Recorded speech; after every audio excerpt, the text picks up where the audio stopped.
네, 오늘 그 주제는 바로 제목이 신과 함께. 신학과 과학 함께 갈 수 있는지 없는지에 대한 이야기를 나눠보도록 하겠습니다. 저희가 사실 과학이랑 신학이랑 이런 이야기를 할 때 진화론과 창조론을 제일 먼저 얘기를 할 수 있거든요. 그 부분을 오늘 한번 쓱 한번 훑어보는. 그렇죠. 너무 깊게는 못 갑니다. 저희가 왜 못 가죠? 현재 과학을 전공하는 사람이 없기 때문에 최신 과학에 대한 소식들을 잘 몰라요. 전문 지식 미달로. 저희는 오늘 얇고 넓게 그냥. 또 몰라요. 이 방송을 보시는 분들 중에 굉장히 거기에 지식이 있으신 분이 있을 수도 있으니까 만약에 오늘 주제가 굉장히 핫하고 재밌으면 저희가 또 심화반으로 방송을 한 번 더 진행을 해볼 수 있겠죠. 문과생들 빼고 딱 대부분 제가 이 주제를 맡고 난 다음에 거의 내가 아는 모든 사람들한테 물어봤거든요. 관심이 거의 없어요. 거의 없어요. 네, 별로 없어요. 그리고 이걸 꺼내는 것 자체가 굉장히 피곤한 일이어서 잘 안 하려고 하는 일이에요. 피곤하기도 하고 사실은 이게 약간 예민한 문제가 또 될 수도 있기 때문에 서로의 조금 이제 그거를 배려하고 생각했을 때 맞아요. 점점 더 이런 주제와는 멀어지는 그런 분위기도 신앙인들 될 안에서도 뷰가 많이 갈리고 또 성서학자들 안에서도 또 과학자들에서 너무 이렇게 다양한 갈래로 뻗어나가기 때문에 사실 이게 귀찮다 그냥 덮어버리자 뭐냐 아니면 그냥 내가 갖고 있었던 그런 철학적인 개념과 신학적이고 과학적인 걸 짬뽕시켜서 그냥 내가 갖고 있는 논리가 세워지면 그 이후에는 이걸 다시 들어보지 않는 그런 경우가 많죠. 우리 신앙인으로서 또 이 신학계에서는 진화론과 창조론을 어떻게 정의하고 있는지를 먼저 좀 정의를 내리고 이야기를 하는 게 좋을 것 같거든요. 그거를 우리 히로킴님께서 한번 해주실까요? 알겠습니다. 제가 볼 때는 3가지 정도의 뷰가 있는 것 같아요. 근데 물론 더 자세하게 나눌 수 있지만 크게 3가지로 나눴을 때 근데 그 전에 저희가 먼저 단어를 조금 정의를 하고 가야 될 것 같아요. 단어 정의. 일단은 진화론이라는 단어 자체가 굉장히 부정적으로 들리기 때문에 이거에 대한 좀 정리를 좀 하고 가야 될 것 같아요. 진화가 뭐죠? 진화? 사람 이름인가요? 진화야. 에볼루션은 이거는 과학적 방법으로 관찰된 현상이에요. 현상. 피나미나. 오케이. 피나미나. 그렇죠. 순간 따로 하시는 줄 알고 저는 피나미나라고 하셔가지고. 그리고 이 진화 현상을 설명하기 위해 정립된 과학 이론을 진화론이라고 합니다. 우리가 진화론. 그런데 우리가 경계하는 우리가 흔히 말하는 교회에서 굉장히 안 좋다라고 생각하는 거는 진화주의예요. 왜냐하면 여기에는 신이 들어가지 않은 채 무조건 모든 현상을 그냥 진화로만 해석하려고 하는 그리고 그 진화는 우연의 산물이고 그래서 이거는 사실 과학이라기보다 세계관, 철학적 신념에 더 가까운 겁니다. 이것도 잘못 보면 또 하나의 약간 종교처럼 그렇죠. 약간 어떻게 보면 믿음이에요. 이 과학이 분야도. 아니라면? 그러면 이 진화주의가 저희가 생각하는 그 원숭이가 그렇죠. 극단적으로 가면 이제 오케이. 그래서 저희가 말하는 것이 진화나 진화론이 잘못된 게 아니라 진화주의가 저희랑 이제 좀 부딪히는 부분들이 있다라는 거 그거를 하고. 그래서 제가 이제 3개 아까 있다고 말씀드렸잖아요. 첫 번째 뷰는 가장 보수적인 뷰예요. 그래서 창조를 인정하면서 성경 말씀을 문자 그대로 받아들이는 입장. 문자 그대로라는 거는 하나님께서 첫째 날, 둘째 날, 셋째 날 만드셨다. 이렇게 해서 하나님이 이 지구를 6일 만에 만드셨다. 그래서 우리가 성경에 나와 있는 인물들의 그 나이들을 거꾸로 계산을 해가면 지구는 6,000년 전에 생겨났다라고 믿는 겁니다. 그리고 두 번째 뷰는 창조를 인정해요. 하지만 성경을 문자적인 수용이 아닌 과학적인 사실들과 함께 인정하는 것입니다. 여기 안에서도 뷰가 좀 많이 나눠요. 그리고 이제 3번 같은 뷰는 가장 진보적인. 그래서 창조를 인정하지 않아요. 창조주를 인정하지 않고 그냥 오로지 우연에 의해서만 우리가 발견한 과학적 사실에 의해서만 이 세상은 만들어졌고 계속 진행되고 있다. 흔히 우리가 말하는 진화론자, 진화주의가 여기에 해당하는 겁니다. 그렇게 3개로 크게 분류를 해볼 수 있는 거군요. 성경에는 왜 공룡이 안 나오나요? 라고 였습니다. 왜 안 나온다고 생각하세요? 저는 항상 그렇게 배웠습니다. 공룡은 안 나온다. 공룡은 안 나온 이유가 그거랑 본인 그 구원과 상관이 없는 거다. 공룡은 그게 뭐가 그렇게 중요하냐? 그냥 있었으면 사실 저도 좀 궁금해요. 이 세상에 무수한 생물과 식물과 동물들 중에 왜 하필 우리는 공룡에 이렇게 유독 집착을 하나? 약간 이것도 좀 의문이긴 하죠, 스스로도. 그리고 뭐 또 설로는 그런 것도 있었죠. 그 노아의 방주 때 못 타가지고 못 탔다. 미처 너무 못 탔다. 커서 너무 커서 마일리지가 없어가지고 너무 커서 이제 못 들어가지고. 죄송합니다. 좌석 2개 끊으셔야 돼요. 막 이렇게 한 거지. 그래서 이제 뭐 안 됐다. 약간 이런 얘기도 있는데 왜 공룡이 성경에 안 나온다고 생각하시나요? 아 공룡 관심 없다고 하시나요? 싫어하시고. 그러면 이거는 뭐 어쩔 수 없이 우리 히로님께서 성경을 그렇게 뭐 과학적으로 쓰여진 책이 아니기 때문에 성경은 성경으로 봐야 합니다. 그렇기 때문에 뭐 모든 걸 다 뭐 그러면 뭐 만유인력의 법칙과 뭐 상대성 이론은 왜 성경에 안 나오나요? 뭐 이렇게 버리면 또 할 말은 없잖아요. 그러니까 과학책이 아니다라는 걸로 말씀드릴 수 있고 인간 하품이 나올 뻔했어요. 굉장히 중요한 얘기긴 해요. 야 이거 한마디에 오케이. 그냥 이론적으로 살펴보면 공룡의 포지셔닝이에요. 그러니까 예를 들어 그냥 뭐 창조 과학자들이 주장하듯이 6,000년으로 이렇게 확 압축을 시켜보면 공룡이랑 인류가 같이 살아야 되거든요. 그렇죠. 그럼 같은 화석대에서 그 화석이 발견이 발견이 되어야 노아 되는데. 이전까지는 같이 그렇죠. 살아야죠. 발견이 되어야 발견했는데 된다. 그런 발견은 없고요. 근데 과학적으로 예를 들어 진화론자처럼 45억 년을 이렇게 늘려서 이렇게 인류가 탄생하기 전에 공룡은 멸종했다라고 하면 하나님 보시기 좋은 세상에 이렇게 죽음이 있고 멸종이 있는 게 말이 되냐 이렇게도 올 수도 있는 거죠.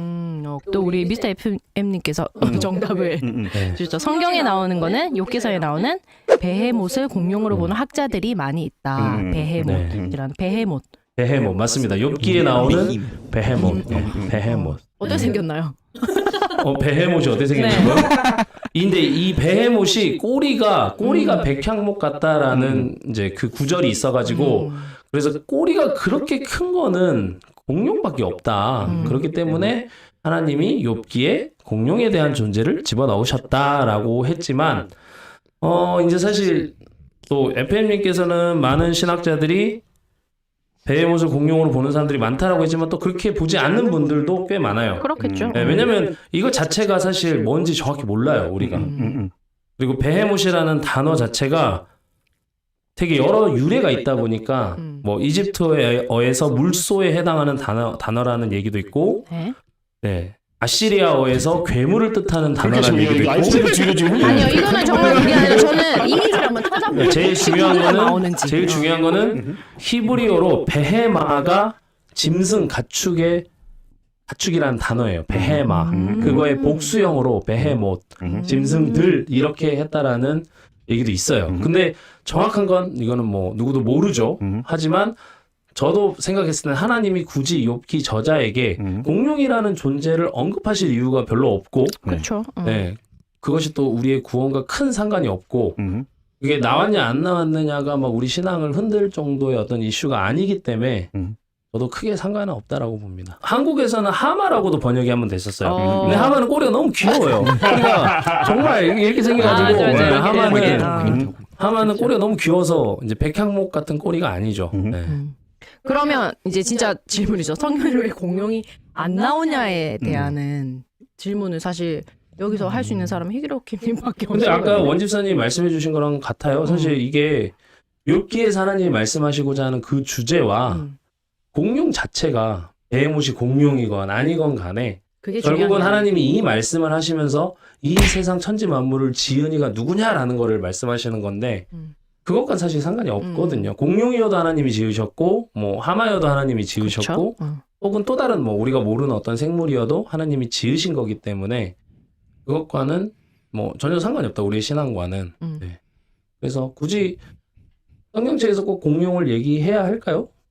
이게 근데 왜 이거가 이슈가 되냐면 우리가 어쨌든 공룡을 굉장히 많이 접하잖아요. 그리고 실제 화석으로도 보고 그런데 이 존재를 어떻게 설명할 거냐라는 것 때문에 아마 이런 질문들이 나오는 것 같아요. 맞아요. 과학에서는 계속 발견되고 있는데 공룡이 네, 성경에서는 이게 발견이 안 되니까 그 하나님을 믿는 신앙인으로서 진화론자들에게 해줄 수 있는 말. 우리는 신앙인이니까 아무래도 또 뭔가 세상과는 또 다른 약간 그런 것들에 대한 그게 있잖아요. 사실은 해야 된다라는 그런 마음도 있고. 이게 그 3번 아까 3번 그 진화론 그 사람들 말하는 거. 그걸 얘기하는 것 같아요. 맞아요. 네. 3번, 세 번째. 네. 이렇게. 3번. 원숭이가 사람이 됐다. 네.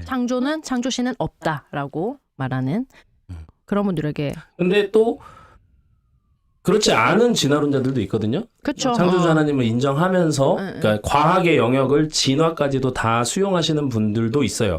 이런 분들에게는 우리가 어떻게 얘기할 수 있을까요?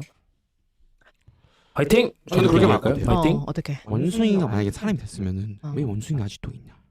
똑같은 질문인가요? 아까 고등학교 때 했던 질문과 소년을 말려주시면 그러면 선생님이 된 기분으로 한번 한번 설명을 말려주시죠. 해주시죠. 왜 원숭이가 아직도 있나요? 그치. 원숭이가 아까 다인이 말한 다 사람으로 가야 하는데 그러니까 원숭이가 인류와 연관관계가 있는 게 아니라 그 둘의 공통 조상이 있다라는 거예요.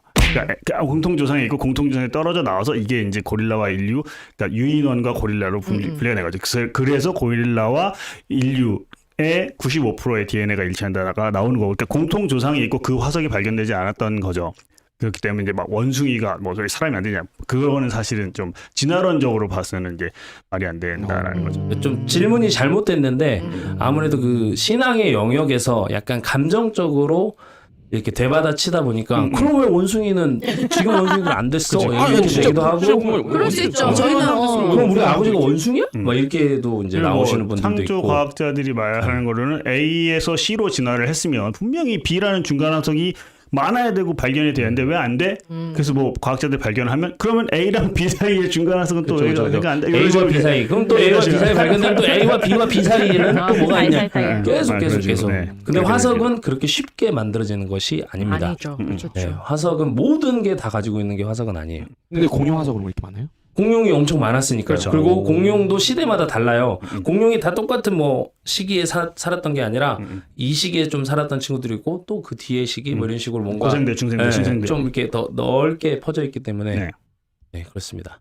저는 진화론자들에게, 그러니까 진화주의자 말고, 진화주의자라는 사실은 한 번 더 엮자면 진화론을 가지고 이 빅뱅과 이런 우연으로 일어난 빅뱅과 진화론을 가지고 이 모든 철학과 문화와 인류의 모든 것을 관통할 수 있다. 그리고 신은 없다라고 주장하는 사람, 그게 아닌 진화 생물학자, 순수 과학자들에게 이 자리를 빌어 심심한 사과를 드리고 싶습니다. 사과를 하시나요? 왜냐면 순수 과학자들에게 순수 과학자들은 정말 착한 사람들이에요. 과학자들은. 그러니까 이 과학자들은 첫째로 정말 겸손한 게 모르면 모른다고 해요. 모르는 걸 안다고 하지 않아요. 그쵸. 그렇기 때문에 우리가 뭐 빅뱅 이론을 설명했을 때 이 원인을 우연히 일어난 빅뱅이라고 하는 게 아니라 정확하게 과학으로는 알 수 없는 이유로 빅뱅이 일어났다고 얘기를 하죠.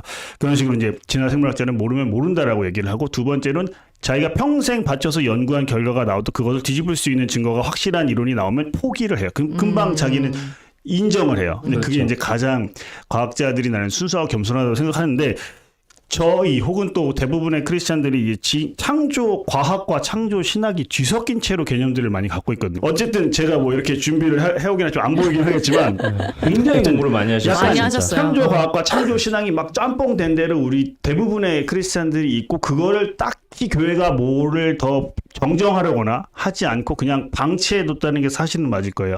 방치했기 때문에 대부분의 이런 창조설에 있는, 창조론에 있는 분들이 무턱대고 진화론자, 진화 생물학자들을 비방하고 비난했던 경우가 많아요. 창조 과학이 뭔가요? 우리는 항상 창조론 뭐 이렇게까지는 얘기를 해봤지만 창조 과학을 지금 말씀하셨는데 그거를 한번 간단하게 창조 과학과 창조론은 다른 거예요. 정의를. 창조론이라는 것은 창조주 하나님이 이 세상을 만드시고 시작하셨다라는 것을 믿는 신념이고, 네. 창조 과학은 성경에 나와 있는 어떠한 이야기들을 과학적으로 증명할 수 있다. 이거 역시도 하나의 신념이에요. 성경에 있는 문자적인 어떤 설명들을 우리가 과학으로 그걸 풀 수 있다라고 바라보는. 미국까지 얘기하나? 너무 빨리. 어쨌든 미국 확 부리버리고 러시아가 우주에 막 뭐 쏘아 붙이니 막 우리 큰일 났다. 미국에서 이제 빨리 과학에 대해서 해야겠다. 그냥 서둘러. 그래가지고 이제 막 진화론에 대해서 막 나오고 막 이렇게 붐이 일다 보니까 이제 거기를 반대하면서, 야 우리도 안 된다. 창조자들이 가만히 있으면 안 된다라고 해가지고 막 과학적으로 막 뭔가를 막 붙이는 거예요. 그래서 막 성경 무엇을 기반으로 해서 젊은 지구론, 뭐 연력학 제2법칙, 막 이렇게 지적 설계론 이런 걸 계속 갖다 붙이는 거예요. 그래서 6,000년 안에 이것을 이 모든 지구의 역사를 압축해가지고 막 이렇게 증거를 찾아내려고 하는, 좀 약간 어찌 보면 좀 이도저도하는 약간 좀 조악한 방법이죠. 극단적인 시도라고 볼 수 있죠. 근데 저는 이 마음은 좀 이해를 해요. 왜냐하면 이제 19세기 이후로 굉장히 이성이 막 극으로 치닫고 뭔가 흔히 말하는 우리의 신앙이 위협되는 상황들이 많잖아요. 신앙이 흔들릴 수 있는. 그런 걸로부터 근데 이런 보호하기 상황 위해. 가운데에서 과학의 영역이라도 우리가 좀 수호를 해보자라는 어떤 어떻게 보면 또 순수한 마음일 수도 있죠. 네, 그런데 이제 그게 과학이라는 언어를 사용하기에는 아직까지는 좀 받아들여지기에는 어렵다라는 거죠. 요즘 뭐 예를 들면 진화주의가 잘못돼 있는 거라는 것은 이제 과학이 막 철학으로 발달되고 변형이 된 거잖아요. 마찬가지로 창조 과학도 약간 극단에 있다고 정반대에 있다고 보시면 되는 게 약간 신학이 과학으로 발달되니까 이것 또한 신학의 순수성을 잃었다고 볼 수 있죠. 그 마지막에 깊이 들어가면 들어갈수록 정말 단순 우연이 일어났다기엔 말이 안 돼 보이는 것들이 많이 있는 것 같다요라고 이제 말씀을 해주셨네요. 그러니까 오늘, 뭐 네. 진화의 증거라고 하는 게 너무 많아. 이게 당장 우리가 겪었던 코로나만 하더라도 변이 바이러스가 그렇죠. 생긴 것이 소진화를 인정하지 않으면 안 할 수가 없죠. 그리고 우리 되게 눈에 보이지도 않는 정자와 난자가 만나서 세포 분열을 하면서 자궁 속에서 자라나는 것 자체가 진화. 네, 뭐 받아들일 수밖에 과학에서는 없는. 진화로 말할 수 있는 현상인 거죠. 네. 또 항상 하는 얘기지만 오해 없으시고 저희의 우리 전문가가 아니라는 우리 거. 전문가가 아니라는 걸만 기억해 주시고 네, 언제나 우리가 함께 네. 테라스에서 화두만 이런저런 던져. 이야기를 화두를 나눠보는 던져만 거. 보자. 그러니까 여러분이랑 한 자리에 있어서 수다 떨듯이 하는 거니까 네. 그렇게 생각해 주시면 좋겠고요. 이제 늦은 밤 또 잘 준비를 잘 하시고 내일 또 활기차게 하루를 시작하셨으면 좋겠습니다. 저희는 다음 주 수요일 7시 30분. 네. 지금까지 우리는 테라스였어요. 뱅뱅뱅. 맹맹맹. 빵이야, 바이 빵이야. 굿나잇. 굿나잇.